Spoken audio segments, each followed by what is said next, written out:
اور ہم اصل سارے علماء ہیں، لیکن دیکھ لینا تاریخ ایک کو یاد رکھے گی. ہاں اس کی وجہ یہی ہے کہ سارے تھے، حسین ایک ہی ہے. اقبال کہتا ہے قافلہ حجاز میں ایک حسین بھی نہیں. ہاں گرچہ تابدار ہے گیسوئے تجلا و فرات ہے جی. اور یہ بات پھر اور طرف بس اتنی سی بات ہے کہ ایک بندے کی وجہ سے آج مسلمان بچوں اور ماؤں اور بڑوں کے کانوں میں اذان کی آواز چاروں طرف سے آ رہی ہے. اللہ کے بندو یہ ایسی بات نہیں آ جاتی کہ جناب گھر بیٹھے بیٹھے نہیں ایسے بھی ہوا کہ بابا جی پروگرام پر تھے، پیچھے سے سپیکر اتارنے کے لیے رات کو چھاپا مارا اور سیڑھیاں لگا کر مینار سے سپیکر اتار کر لے گئے. تو بابا جی نے کہا میں موجود نہیں تھا، اگر میں موجود ہوتا تو پھر میں دیکھتا. اور صبح ہی پہلے 4 سپیکر لگے تھے، صبح 8 لگوائے.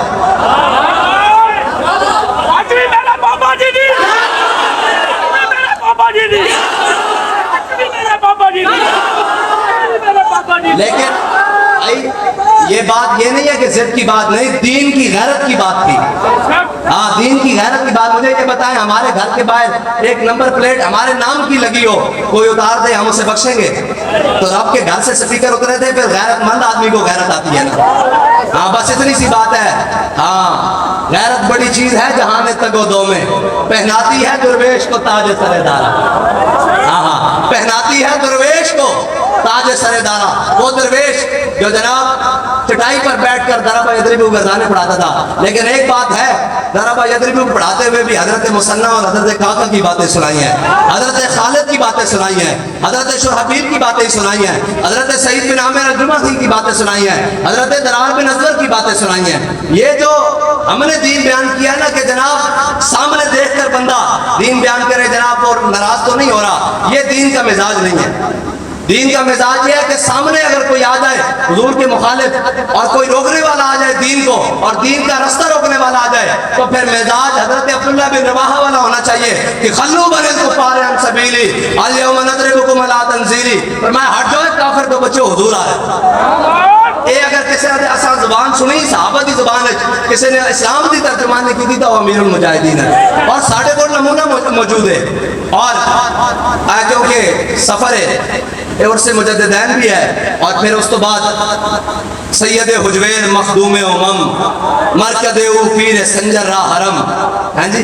آد فاروق از جمالش تازہ شد، آگ سے حرف او بلند آوازہ شد، پاسبان عزت ام الکتاب از نگاہش خانہ باطل خراب. علامہ اقبال کہتا کہ حضرت سیدنا داتا علی اجمیری اور دین اگردت پختہ بے آداب عشق دی بغیرت صحبت ارباب عشق. بات کہتا دین خوشکیاں کو نہ پوچھی. اور تو کہنے کے جناب یہ کیا ضرورت تھی، دھرنا دینے کی بھی کوئی ضرورت ہے، ہم تو بڑے امن والے لوگ ہوتے ہیں، ہمیں جناب کیا ضرورت ہے جناب اپنے نمازیوں کو خراب کرنے کے لیے، اور جناب ہمیں کیا ضرورت ہے اپنے پیچھے نماز پڑھنے والوں کو ناراض کر دیں. میں نے کہا اے مجھے یہ بتا کہ امام الانبیاء سے بڑا بھی کوئی امام ہے؟ امام الانبیاء نے احد شریف سے واپس آ کر بلکہ حضور نے غزوہ سے واپس آ کر مسجد کا ہے نا درار کو اللہ ہاں جی مسجد ہی کا ہے نا قرآن میں والذین اتخذوا مسجدا ضرارا وکفرا وتفریقا بین المؤمنین وارصادا لمن حارب اللہ ورسولہ. امام الانبیاء نے اپنے پیچھے نمازی پڑھنے والے سارے نمازی خراب کیے. پیچھے نمازیں پڑھتے تھے نہیں جناب منافق نمازیں پڑھتے تھے، لیکن جب قربانی کی باری آئی تو مقام شوق سے واپس آ گئے. آئے کہ نہیں 1.5 میل بنتا ہے، مکمل 3 میل ہے مقام احد مدینہ پاک سے، لیکن 1.5 میل سے واپس آ گئے سارے منافق اپنے ساتھیوں کو لے کر. عبداللہ بن ابی 300 ساتھیوں کو لے کر اپنے منافقوں کو واپس آ گیا. اور جنہوں نے کلمہ پڑھا ہوا تھا انہوں نے کہا یا رسول اللہ ہم سے پوچھتے ہیں. بس اتنی بات ہے، پیچھے نماز پڑھنے والوں کا فرق، دونوں نمازیں پڑھتے تھے. حضور نے واپس آ کر غزوے سے فرمایا کون ہے جو مسجد درار کو آگ لگائے گا. یہ جو ہوتے یہ باتیں پھر بڑی عجیب ہیں. اللہ کے بندو یہ بات نہیں ہے. عین اس وقت میں جس وقت میں منافق مسجد نبی میں نماز پڑھ رہے تھے، اور مسجد نبی میں ایک نماز پڑھنے کا کتنی ثواب ہے بھائی؟ 50,000 نمازیں 50,000. اور عین اس وقت جب حضور پر احد پر حملہ ہوا، احد میں حملہ ہوا، مسجد نبی میں منافق نمازیں پڑھ رہے تھے حضور کو چھوڑ کر. ٹھیک ہے جی، اور حضور کو چھوڑ کر. اور عین اس وقت میں جب حضور پر حملہ ہوا حضرت انس بن نضر اور حضرت 70 صحابہ نے وجیدون وجہ کا نفسیدون نفسے کا 70 صحابہ نے یہ نعرہ لگاتے ہوئے شہادت کی، یا رسول اللہ آپ کے چہرے پر ہمارا چہرہ قربان، آپ کی ذات پر ہماری جان قربان یا رسول اللہ۔ 70 افراد نے جناب حضور پر، صحابہ نے 70 صحابہ نے حضور پر اپنی جان نچھاور کی، لیکن حضرت شماس بن عثمان ادھر نماز پڑھ رہے ہیں منافق حضور کو چھوڑ کر، اور عین اس وقت میں جب منافق نماز پڑھ رہے ہیں حضرت شماس بن عثمان حضور کے گرد ایسے گھوم کر حضور کی عزت پر پہرا دے رہے ہیں۔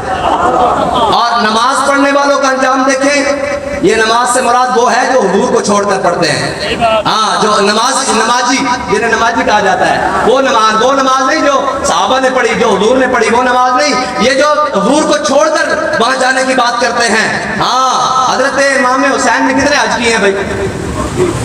ہاں جی ایک منٹ پیچھے جو باقی 10 علماء ویسے ہی حضرات تفضل، ہاں جی 25 یا 26 دونوں روایتیں موجود ہیں، ایک 27واں بھی موجود ہے، حضرت امام حسین ایک روایت کے مطابق 27ویں حج میں آئے، ایک کے مطابق 26ویں میں آئے، ایک میں 25ویں میں، یہ مختلف روایتیں موجود ہیں۔ امام حسین نے تقریباً حج سارے پیدل کیے ہیں۔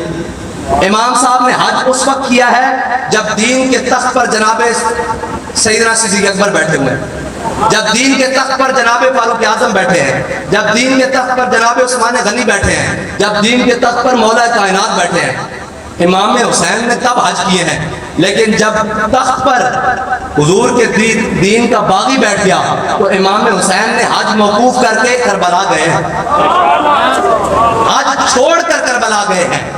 یہ اس کا لفظی معنی محتاط یہ ہے کہ موقوف کر کے، لیکن اصل مطلب یہ ہے کہ حج چھوڑ کر کربلا گئے ہیں۔ بس اتنی سی بات ہے کہ علماء کے لیے بھی نمازیں ضروری ہیں، فرض ہیں، ہر صورت میں فرض ہے، لیکن ایک بات ضروری ہے کہ ہمارے امام نے بتایا خدا خدا کا یہی ہے در، نہیں اور کوئی مفر مکر، جو وہاں سے ہو یہیں آ کے ہو۔ میں صرف بتا جاؤں نماز والی بات آج ہی نہ رہ جائے، پھر بعد میں جا کر علماء مجھ پر فتویٰ لگاتے رہے بھائی یہ کون سی بات کر گیا ہے۔ ہاں حضرت شماس بن عثمان عین اس وقت پہ حضور کی جانثاری کرتے ہوئے شہید ہو رہے ہیں، اور منافق حضور کو چھوڑ کر عین اس وقت پہ مسجد نبی میں نماز ظہر ادا کر رہے ہیں۔